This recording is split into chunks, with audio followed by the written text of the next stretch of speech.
మీకు మంటలేదు ఎన్నిసార్లు మార్చి చూస్తారా? ఎన్ని సంవత్సరాలల్లో ఎన్నిసార్లు మార్చి చూస్తారా? ఒకటి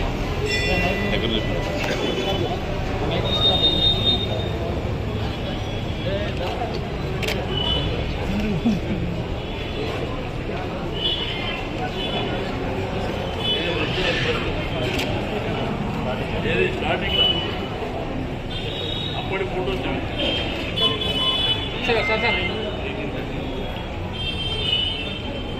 ఇది 1813లో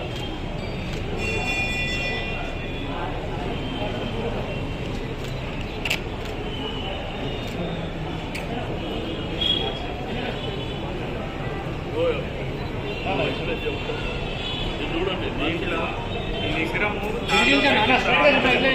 కుమార్ గారు, డిప్యూటీ కమిషనర్ రామకృష్ణ గారు, అసిస్టెంట్ కమిషనర్ కృష్ణ గారికి, ఈఓ మనోహర్ రెడ్డి గారు, మన సింగిల్ ట్రస్టీ చైర్మన్ కామేశ్వర్ గారు, పాత్రికేయ మిత్రులకు, మాజీ కార్పొరేటర్ అన్న గారికి అందరికీ నమస్కారం. మీకు అందరికీ తెలుసు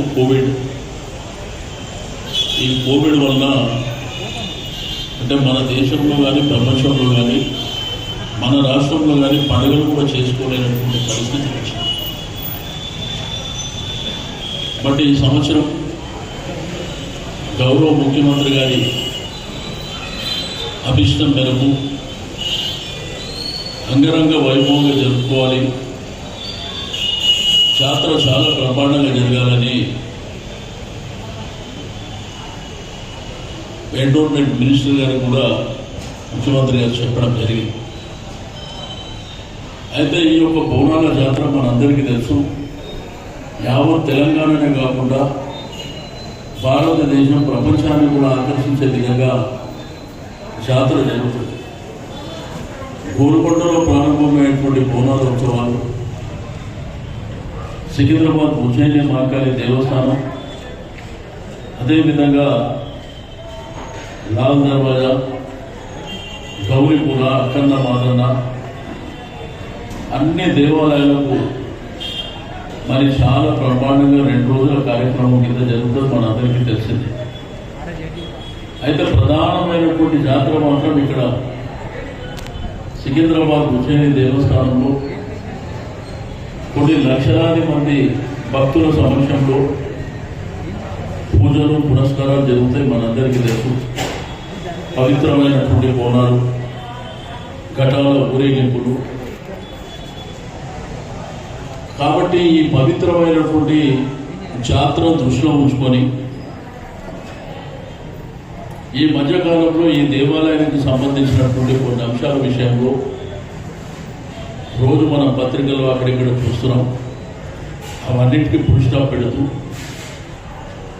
గర్భగుడికి సంబంధించి ఏ అంశాలను కూడా టచ్ చేయమని చెప్పి నేను ఈ సందర్భంగా తెలియజేస్తా ఉన్నా. కొంతమంది మూర్ఖులకు అర్థం కాదు. దేవాలయం అయినప్పుడు కొద్దిగా బ్రహ్మాండమైనటువంటి ఏర్పాట్లు జరుగుతున్నాయి. ఇప్పుడు చూసారు మీరు ఈ షెడ్ ఆ రోజు మేము వేస్తామంటే కొంతమందికి అబ్జెక్షన్, కొంతమంది కోర్టు కూడా పోయింది. కానీ ఈరోజు వచ్చేటువంటి భక్తులు, లక్షలాది మంది భక్తులు వాళ్ళు దీవెనలు ఇస్తున్నారు. కొడుక ఇది చాలా మంచిగా ఇచ్చారు. దీనివల్ల ఏంటంటే వర్షం వచ్చినా ఎండ వచ్చినా కొంత నీడ రెగ్యులర్గా పూజ కార్యక్రమాలు జరుగుతూ కూడా వాళ్ళు వచ్చి ప్రశాంతంగా ఇక్కడ చేసే కూర్చొని పోయేటువంటి వెసులుబాటు ఇది బల్కంపేటలో కూడా చేశారు. కాబట్టి వీలైనంత వరకు ఎవరైనా కానీ దేవుళ్ళ మనోభావాలకు, ప్రజల సెంటిమెంటు మనోభావాలతో ఆడుకోకండి దయచేసి ఎవరైనప్పటికీ. ఎందుకంటే ఎవరికైనా మంచి చేయాలనేటువంటి ప్రయత్నం జరుగుతుంది తప్ప ఎవరు కూడా చెడుగా ఆలోచన చేసి ఏదో పెద్దరికం కోసం ఏదో చేయాలనేటువంటి ఆలోచన చేయలేరు. ఎందుకంటే ఇవన్నీ సెంటిమెంట్. కాబట్టి ఈసారి బ్రహ్మాండంగా జాతర జరుగుతుంది. రెండోది అందరి అభిప్రాయాల మేరకు ప్రతి సంవత్సరం ఏ దక్కన్ మానవ సేవా సమితి, ఏ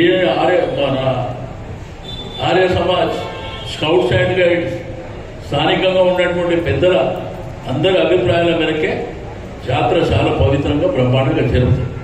దాంట్లో ఏమాత్రం వేరేగా ఉండదు.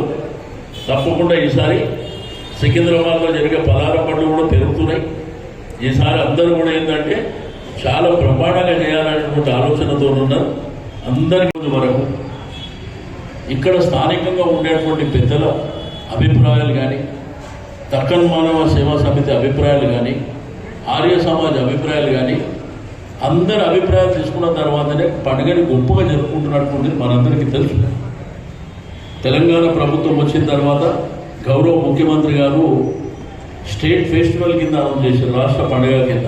గతంలో ఎవరు చేయలేదు.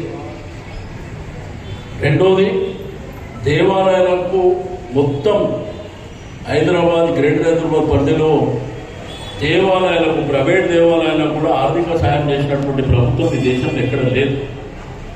ఎందుకంటే పండుగ గొప్పగా జరగాలి, బ్రహ్మాండమైనటువంటి కలరింగ్ ఉండాలి, లైటింగ్ ఉండాలి, అద్భుతంగా డెవలప్మెంట్ జరగాలని ఎన్నో వ్యయ ప్రయాసాలు కూర్చి ఎన్ని కోట్లు ఖర్చు అవుతుంది అనేది క్రైటీరియా కాకుండా ప్రజలు సంతోషంగా ఉండాలనేటువంటి ఉద్దేశంతో జరిగేటువంటి జాతర.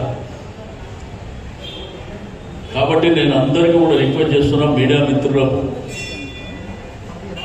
ప్రత్యేకించి నేను కోరేది ఒకటే, ఎవరైతే చెడు ప్రచారం చేస్తారో దయచేసి మీరు అవాయిడ్ చేయవలసినటువంటి అవసరం ఉంది. ఎందుకంటే భక్తులకు, ప్రజలకు, అమ్మవారికి సంబంధించినటువంటి అంశం ఇది, సెంటిమెంట్కు సంబంధించినటువంటి అంశం. అసలు ఈ భూ ప్రపంచంలో అమ్మవారి విగ్రహాన్ని జరుపుతారనే ధైర్యం ఎవడు చేయడు. ఒక బాంగాలి దేవాలయమే కాదు, రాష్ట్రంలో కానీ, దేశంలో కానీ, ప్రపంచంలో కానీ అలవోకగా ఇట్లా మామూలుగా మాట్లాడి పత్రికల ముంగట అభాస్పాలు కావడం అనేది కరెక్ట్ కాదు. లోపల ఏదైనా రిపేర్స్ ఉంటే, చిన్న చిన్న రిపేర్స్ ఉంటే అవి చేస్తారేమో కానీ ఏ అమ్మవారి విగ్రహాన్ని కూడా ఎక్కడ కూడా ఏ దేవుడిలో గర్భగుడి లోపల దేవుడిని టచ్ చేయాలి. ఆ మాత్రం తెలియకుండా మాట్లాడితే సరిగా నేను విమర్శ కోపం వస్తుంది, విమర్శ చేద్దాం అని చేయాలి. ఎందుకంటే నేను కూడా పవిత్రమైన స్థానంలో ఉన్నా కాబట్టి.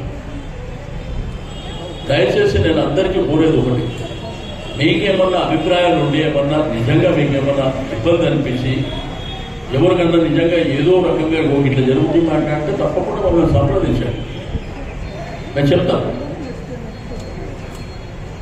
అంతేగాని ప్రజల మనోభావాలతోని దయచేసి ఆడుకోవద్దని చెప్పి నేను ఈ సందర్భంగా తెలియజేస్తాను.